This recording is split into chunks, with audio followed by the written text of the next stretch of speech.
Zamanın içinden süzülüp geldik, sükûtun sesini beraber duyduk. Biz eyni taleyin iki rengiyik, eyni bir nəğmədə biz bütöv olduk. Baxışın qəlbimdə bir iz bırakır,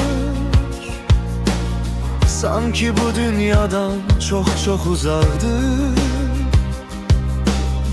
Seninle her adım bir yeni sorak, ruhumuz birbirinden sonduracaqdır. Bu eşkin sedası ruhlara değsin, küləklər adını qəlbimə yazsın. Seninle her gece, her yeni sabah, dünya sevgimizle yeniden doğsun.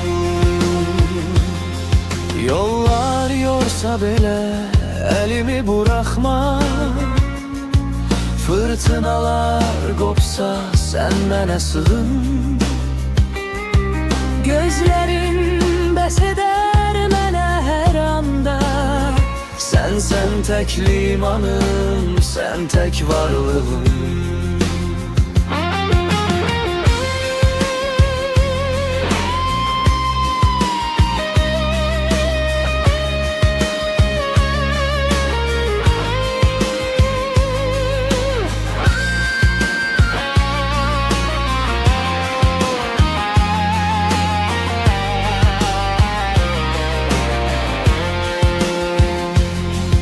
İki can bir vuruş, tek bir həqiqət, sözlərə sığmayan sonsuz sədaqət. Bütün qadağalar, sədlər dağılsın, qoy bizim sevgimiz tarixdə qalsın. Bu eşkin sədası ruhlara değsin, küləklər adını qəlbimə yazsın.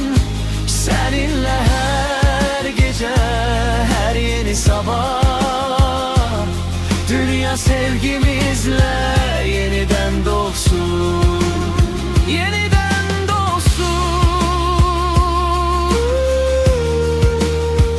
bizim sevgimizle.